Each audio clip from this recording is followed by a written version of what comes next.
మిమ్మల్ని చూస్తుంటే నల్లని చీకట్లో తెల్లని చందమామని చూసినట్టు కదా. సో ఈరోజు ఆఫ్టర్నూన్ లంచ్ తినొద్దనా? 4 రోజులు తినరు. నెక్స్ట్ డైలాగ్స్ మీరు తింటాను. So anyway looking gorgeous thank in black.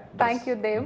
Okay, you're also looking handsome. దానికోసం గ్యాప్ ఇచ్చారా? లేదు నేను ఆల్రెడీ హ్యాండ్సమే. మీరు చెప్పడానికి గ్యాప్ ఇవ్వను నేను. ఎందుకంటే మీ సైడ్ నుంచి నేను ఎక్స్పెక్ట్ చేసేది ఒకటే, ఏంటి? ఇన్స్టాగ్రామ్ పోస్టులు. ఈ ఇంటర్వ్యూలో ఏమన్నా ఎక్స్పెక్ట్ చేస్తున్నారేమో? ఇంటర్వ్యూలో నాకు ఇంటర్వ్యూ చాలు, more than enough. So and Srinivas garu, first of all congratulations. నాకు ట్రైలర్ చాలా భయపడ్డా చూసి.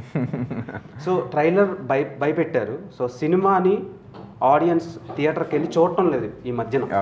కానీ హారర్ ఎక్స్పీరియన్స్ చేయాలంటే థియేటర్ ఈజ్ ద బెస్ట్ అనమాట హారర్ ఫిల్మ్స్కి.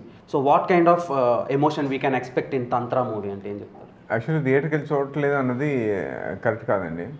మనకి పొలిమేర 2 చూశారు, మసూద్ అని చూశారు, తర్వాత విరూపాక్ష చూస్తారు. సినిమా బాగుంటే ఆడియన్స్ చాలా బిగ్ హార్టెడ్ ఆడియన్స్ అండి, మన తెలుగు ఆడియన్స్ ఎస్పెషల్లీ. మీకు తెలిసే ఉంటుంది. సినిమా కొంచెం బాగుంది, ఎక్కింది అంటే ఇంకా ఎక్కడికో వాళ్ళు చాలా సపోర్ట్ చేస్తారు. సో మేము కూడా అలాంటి మ్యాజిక్ క్రియేట్ చేస్తామని కాన్ఫిడెన్స్ ఉన్నామండి. బేసిక్గా నేను ఇప్పటి వరకు చూసిన హారర్ ఫిలిమ్స్తో కంపేర్ చేస్తే ఈ సినిమాలో కొత్త తాంత్రిక విద్యలన్నీ ఇన్వాల్వ్ అయి ఉన్నాయి. మన తెలుగు ఆడియన్స్లో ఇంకో లక్షణం ఉంది, ఏదైనా హిట్ సినిమా వస్తే అది రెప్లికేట్ చేస్తారు బయట. ఇప్పుడు ఫర్ సపోజ్ పుష్ప వచ్చింది, వాళ్ళు ఏం చేశారు, గంధం స్మగ్లింగ్ చేశారు కొంతమంది. కేజీఎఫ్ చూసి కొంతమంది గోల్డ్ మైనింగ్ స్మగ్లింగ్ ఇవన్నీ స్టార్ట్ చేశారు. సో అలా మీ ఇలాంటివి చూసి బయట అలాంటివి రెప్లికేట్ చేస్తే చేయనివ్వండి, ఎవరి ఇష్టం. ఎంత సింపుల్ గా చెప్పారు. సో అనన్య గారు, సో మీరు చాలా రోజుల నుంచి ట్రావెల్ అవుతా ఉన్నాను. సో మీ ప్రొఫైల్ని అంటే మిమ్మల్ని ఫాలో అవుతున్నట్టే నేను చూసేది ఏంటంటే, ఫస్ట్ మీరు మల్లేశం మూవీ నుంచి ఇప్పటి వరకు చాలా ట్రాన్స్ఫర్మేషన్స్ వచ్చినాయి మీలో. హెయిర్ నుంచి కింద టాయ్ వరకు, హెడ్ నుంచి టాయ్ వరకు చాలా గుడ్ ఆర్ బట్ అన్నీ ఉన్నాయి. మిక్స్డ్ కాంప్లెక్స్ ఎమోషన్స్ చాలా ఉన్నాయి అందులో. ఎమోషన్సా? అంటే మాకు ఎమోషన్ ఫీల్ అవుతాం. దానికి రీజన్ ఏంటి? మీరు లాస్ట్ 5 yearsలో మీరు ముందున్నట్టే ఉన్నారా? Open your Instagram once, I want to see. కొంచెం బియర్డ్ వచ్చింది అంతే. బియర్డ్ అవటమే కాదు, మీరు లాస్ట్ 5 years ఫొటోస్ చూసుకోండి, ఇప్పుడు చూసుకోండి, there is lot of change and it should come.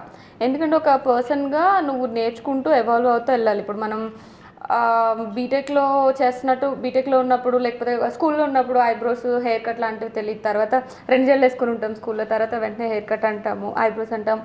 అలా మనము ఎవాల్వ్ అవుతూనే ఉండాలి లైఫ్లో. సో నేను అదే ఫాలో అయ్యాను అంతే. Be it looks or acting or script selection, everything.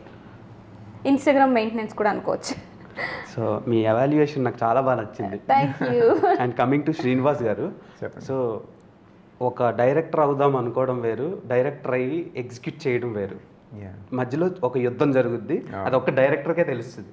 So అంటే స్క్రిప్ట్ మీద, అదే పేపర్ మీద పెన్ పెట్టినప్పటి నుంచి థియేటర్లో ప్రివ్యూ వేసినంత వరకు ఒక మధ్యలో చాలా వరల్డ్ వార్ రేంజ్లో ఒక యుద్ధం జరుగుద్ది. అవునండి. సో మీ ఎమోషన్స్కి బయట ప్రొడక్షన్కి అన్నిటిని కంపేర్ చేసుకుంటే చాలా కష్టం అది ఒకటి బయటకు తీసుకురావడం.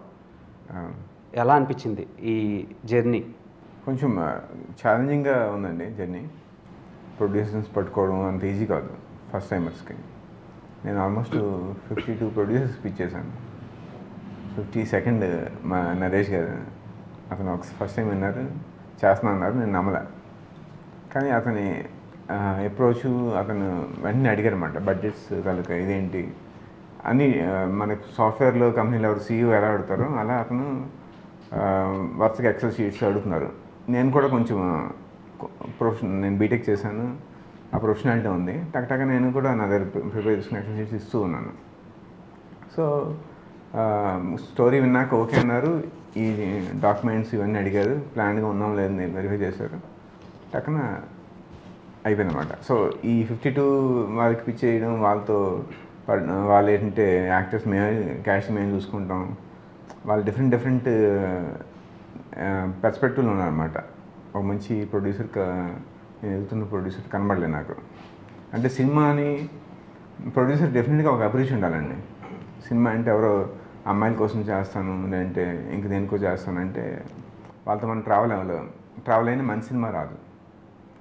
సో అలాంటి వాళ్ళ కోసం చూస్తూ ఉన్నాను నేను. కొందరు చేస్తాను, నాకైతే 15 కోట్ల ఆఫర్ వచ్చింది ఈ సినిమా. 3 crores హీరోయిన్ పెట్టుకుందాం అని చెప్పేసి.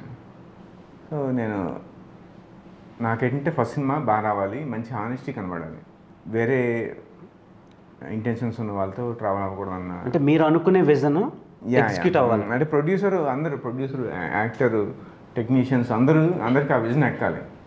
అప్పుడు మనం మంచి అవుట్పుట్ తీసుకురాగలం. అందరికీ ఒకే గోల్ ఉంటే, అందరూ అలైన్ అయితేనే సినిమా మంచిగా వస్తుంది. డిఫరెంట్ గోల్స్ ఉంటే మళ్ళీ సినిమా ఇటు అవుతుంది. నాకు అలా అవ్వాలి లేదు. అందుకని ఫైనల్లీ అందరూ అలైన్ అయ్యారు. అలైన్ అవ్వడం కాదు, చాలా ఎఫర్ట్ పెట్టారు, వాళ్ళ బ్లడ్ అండ్ సోల్ పెట్టారు. సో మంచి ప్రోడక్ట్ అయిందండి. సో అంటే మీ టీం మొత్తం సార్ ఏంటి మీరు అన్నట్టు దానికోసం ఒక యుద్ధం అయింది. మీ టీం మొత్తం బ్లడ్ అండ్ సోల్ పెట్టారు, కానీ ఈ మొక్కతే బ్యూటీ పెట్టింది. లేదు, బ్యూటీతో పాటు బ్లడ్ అండ్ సోల్ ఎవ్రీథింగ్ పెట్టాను. బేసిక్గా మా ఆడియన్స్కి మీ బ్యూటీ ఒకటే కనిపిస్తుంది కదా, బ్లడ్ అండ్ సోల్. లేదు, ఇవి కూడా కనిపించాలి దేవ్. బికాజ్ నేను చాలా కష్టపడ్డాను. అంటే బీట్ కష్టపడ్డాను అంటే ఏదో గొప్పగా చెప్పట్లేదు. శ్రీనివాస్ గారు ఎలా అయితే ఒక ప్రొడ్యూసర్ని పట్టుకోవడానికి కష్టపడ్డారో, నేను కూడా అలా నాకు తగ్గ ఒక మంచి కథని, నేను చాలా స్టోరీస్ వింటూనే ఉన్నాను కదా, అలాంటి ఒక కథని నాకు సెట్ అయ్యే ఒక రోల్, లేకపోతే వర్సటాలిటీ చూపించేదానికి వచ్చి నేను ఇంతకుముందు చేసిన దానికి డిఫరెంట్గా చేయడానికి. సో అలా చేయడానికి నేను కూడా కొంచెం కష్టం పెట్టాను కాబట్టి బ్యూటీతో పాటు బ్లడ్ అండ్ స్వెట్ ఎవ్రీథింగ్ పెట్టాను నేను కూడా. ఎనీవే ఒక 2 క్వశ్చన్లు ఉన్నాయి. మీరు బాటిల్ ఇసిరేయకూడదు, మైక్ తీసి నా ముఖాన్ని కొట్టకూడదు, 2 అడుగుతా. కొట్టను అసలు. I'm very sweet girl and cute to. Thank you. So question ఏంటంటే, ఇప్పుడు వస్తున్న ఫీమేల్ యాక్టర్స్ ఏ క్యారెక్టర్ వచ్చినా చేసేద్దాం మనీ కోసం అని అనుకునే టైప్ ఆఫ్ ఉంటారు. మీరు అలా చేశారా, లేదంటే ఈ కథకి నేను సెట్ అవుతానని మీకు మనసుకు నిజంగా అనిపించి ఒప్పుకున్నారా ఈ స్టోరీ? యాక్చువల్లీ నాకు మీ క్వశ్చన్ తెలియకముందే ఆన్సర్ ఆల్రెడీ ఇచ్చాను. నేను చాలా స్టోరీస్ విన్నాను దీనికి ముందు కూడా. నాకు ఒక కైండ్ ఆఫ్ అంటే ఇప్పుడు ఒక కథ చెప్తున్నామంటే ఆ కథలో సిన్సియారిటీ ఉండాలి, ఆడియన్స్కి ఆ ఎమోషన్ కనెక్ట్ అవ్వాలి. That's the basic thing. So అలాంటి టైప్ ఆఫ్ కథ కోసం, అలాంటి టైప్ ఆఫ్ క్యారెక్టర్ కోసం నేను కూడా చాలా రోజుల నుంచి వెయిట్ చేస్తున్నాను. నిజంగా మనీ కోసమో ఆర్ఎల్ చేయాలి అంటే ఆబ్వియస్గా this is not my choice. అంతే కదా, ఇప్పుడు చాలా ఫిల్మ్స్, చాలా ఆఫర్స్ వస్తూ ఉంటాయి, చేస్తాం కదా. ఇంత ఫీమేల్ ఓరియంటెడ్ చేయాల్సిన అవసరం అయితే లేదు. ఓకే. సో అనన్య నుంచి మేము క్యూట్నెస్తో పాటు కొంత రొమాంటిక్ యాంగిల్ని కూడా ఎక్స్పెక్ట్ చేస్తాం. అంటే we need more rom com entertainment from you. So ఈ సినిమాలో అలాంటి యాంగిల్ ఒక్క దగ్గరేనే ఉంటుందా? బేసికల్లీ ఫస్ట్ ఇది ఒక ఎమోషనల్ లవ్ స్టోరీ, దాని తర్వాతనే హారర్ స్టోరీ అని నేను చెప్తాను. మరి నాకు అర్థమైన దాంట్లో, నేను సినిమా చూసిన దాంట్లో నాకైతే అదే అనిపిస్తుంది. సో లవ్ స్టోరీ యాంగిల్స్ అన్నీ ఉంటాయని అనుకుంటున్నాను. యాక్చువల్లీ ఉన్నాయి, 2-3 సీన్స్ ఉన్నాయి మంచి. అదిగో సీన్ అంతా రెడీగా ఉంది. అయ్యో అలా కాదు, మంచి ఎమోషనల్ లవ్ స్టోరీలో మీరు ఎక్స్పెక్ట్ చేయని సీన్స్ ఉంటాయి. యాక్చువల్లీ హర్రర్ మూవీలో ప్రతి సీన్ హర్రర్ ఉంటే మజా ఉండదండి. సో ఏ మూవీ అయినా, హర్రర్ మూవీ అయినా, యాక్షన్ మూవీ అయినా, ఈవెన్ మీరు తీసుకున్న 3 బాహుబలి సినిమాలు చూసుకున్నా, డ్రామా ఉండి దానికి గ్రాండియర్ తర్వాత యాక్షన్ యాడ్ అవుతుంది. మెయిన్ సినిమాకి సోల్ అంటే డ్రామా. సో మాది కూడా ఒక మంచి ఎమోషనల్ డ్రామా అనమాట. మంచి లవ్ స్టోరీ, ఒక మదర్ సెంటిమెంట్ అన్నీ ఉన్నాయి. దానికి ఈ హర్రర్ అనేది ఒక నేపథ్యం. బేసిక్గా హర్రర్ అయినా టెర్రర్ అయినా మొదలయ్యేది లవ్ నుంచే అంటారు మీరు. అందరికీ లవేనండి ఫస్ట్. ఓకే, అది ఏదైనా వంకరగా జరగాలంటే దానికి రీజన్ లవ్ అంటారు. మా మూవీ క్లైమాక్స్లో ఒక డైలాగ్ ఉంటుంది, అది మీరు ఇప్పుడు చెప్పిన పాయింట్కి కరెక్ట్గా సెట్ అవుతుంది. నేను ఇప్పుడు చెప్పను, బట్ చెప్తాను. ఓకే.